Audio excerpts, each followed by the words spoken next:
Desde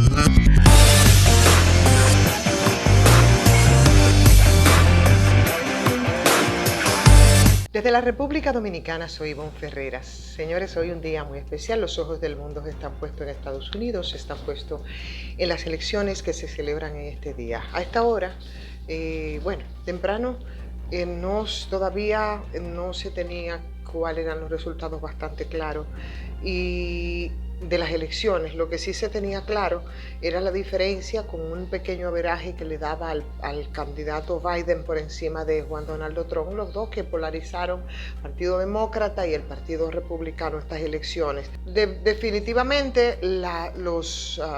elementos esgrimidos en este caso de las elecciones, donde se hablaba de que aunque faltaban los estados claves para computar y para saber cuáles eran los resultados, es que el hecho de que las elecciones inmediatamente no se tuvieran los resultados en un país del primer mundo, la verdad es que llamó muchísimo la atención. Sin embargo, hay muchos elementos que había que tomar en cuenta. Ayer veía un análisis interesante de la periodista Claudia de la Cruz, que a mí me parecen sumamente importantes, precisamente puestos sobre la mesa, sobre el escenario de Estados Unidos y todo ese proceso electoral de estos días. Se hablaba, claro está, de por qué podría ser más facilitar para un candidato y para otro, dependiendo justamente de ese escenario en el que varios factores, además del tema puramente económico, que se ha venido desarrollando en Estados Unidos desde el año 2007 al 2008 y que tuvo un impacto en la clase trabajadora, además de ese escenario que es importante para un país donde el tema de la política respecto a la situación económica y a las capacidades y posibilidades de consumo, pues se puede demorar. La profundización de esa crisis económica con números exorbitantes de desempleo fue un elemento que no ha sido muy favorecedor para el presidente Trump, además de la misma negligencia, de la misma ineptitud que en el manejo del tema de la pandemia y del coronavirus ha tenido el presidente norteamericano, que está procurando la reelección. En abril, por ejemplo, el tema de la derrota de Bernie Sanders, que era un candidato demócrata con muchas inclinaciones hacia la izquierda, con todo lo que había dicho respecto a la acumulación de apoyos de sectores de la clase trabajadora, que montaba una campaña incluso en demanda de comunidades históricamente marginadas, y lo que vimos nosotros posteriormente frente a algunos hechos y algunas acciones con las pequeñas minorías, son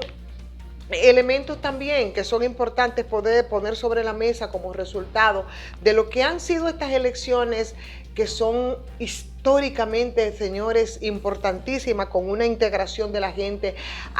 en las votaciones sin precedente desde la guerra civil, dicen algunos observadores, de lo que ha sido ese comportamiento político de Norteamérica. Otros factores que tienen que ver, o factores ya más históricos que hacen de este momento sin precedentes, es la elección misma del presidente Juan Donaldo Trump en 2016, en medio de una crisis política y económica que ha venido desarrollando el presidente, que además es abiertamente racista, abiertamente misógino, es un presidente xenófobo con actitudes fascistas. Todos esos elementos son importantes y distintos, y en el ámbito de lo social ha resurgido, por supuesto, todo el tema de la supremacía blanca y sus grupos militarizados. Recuerden ustedes el caso de Floyd, recuerden ustedes las expresiones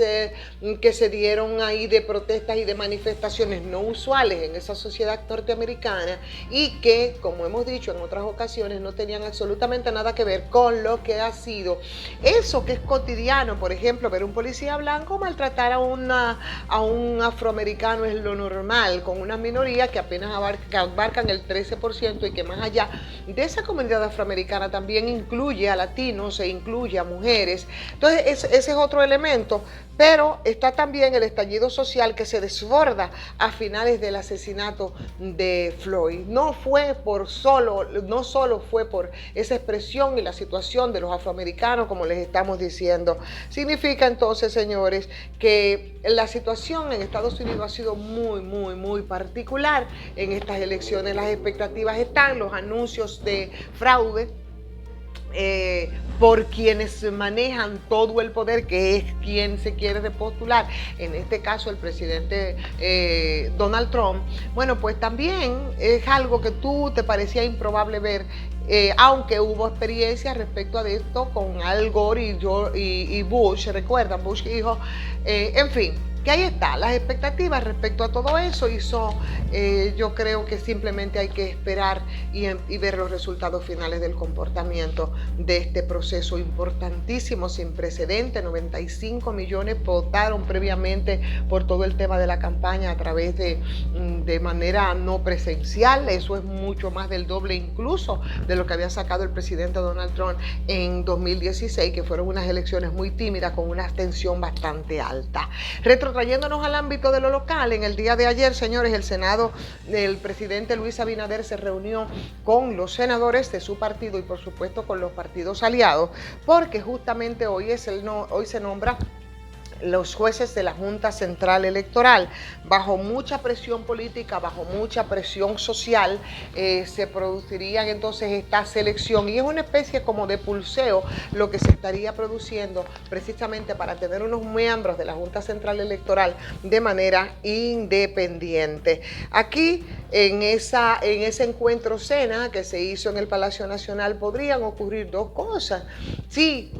Luis Abinader, que desde un principio y muy coherentemente ha pasado planteando que los miembros de la Junta Central Electoral sean independientes, o sea, que no tengan vínculo político partidario. No es que no sean personas, no es que no sean políticos, que no tengan vínculo político partidario, ha sido una constante del presidente Luis Abinader en esa dirección. Vimos lo que ocurrió, por ejemplo,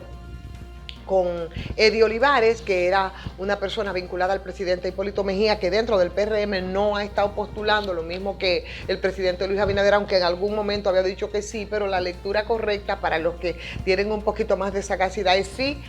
pero no, por lo que sí insistía en que Eddie Olivares fuera parte de la Junta. Finalmente, Eddie Olivares ya fue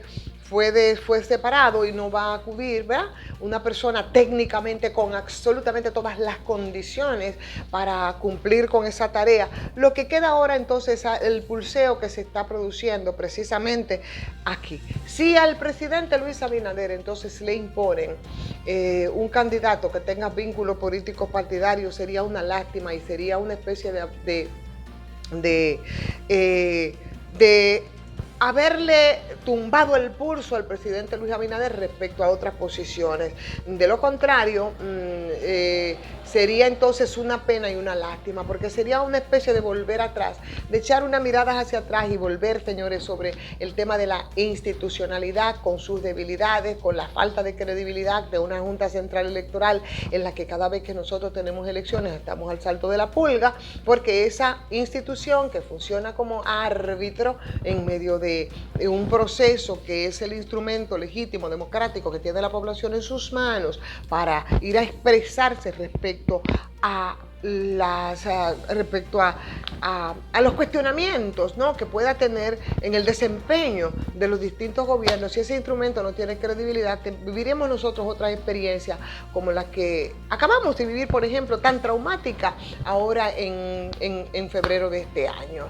Sería una pena, sería una lástima, ojalá que pueda prevalecer. Yo soy de la que postulo por eso, porque sean miembros de la Junta Central Electoral, que tengan niveles de independencia de los partidos políticos tan permeados y tan criticados y con tantas crisis acumuladas como las que se tienen. Bueno, pues ojalá que prevalezca esa buena señal que ha dado siempre el presidente Luis Abinader de que sean miembros de la Junta Independiente, porque eso también crearía las condiciones para la elección en otras instancias, como por ejemplo la Cámara de Cuentas, tan importante como que son las personas que simplemente dan seguimiento a los recursos públicos que se utilizan en las instituciones. Esto sería una señal interesante también la que se enviaría. Pero bueno, al final habrá que acogerse, ¿verdad?, lo que decidan ellos, que son quienes tienen la decisión de hacer la elección correspondiente. Uno, cumpliendo con su papel, simplemente de observar y de poner en perspectiva, dar algunas lecturas e intentar profundizar en el análisis respecto a esto que es cotidiano, que es político. Y esa es una pretensión también desde este espacio y desde esta transmisión, desde donde les pedimos también que si les gusta, la de hoy, por supuesto, que le den like, los que no lo han hecho, se suscriban, inviten a otros a suscribirse, opinen, que es importante porque nos retroalimenta. Soy Ivonne Ferreras.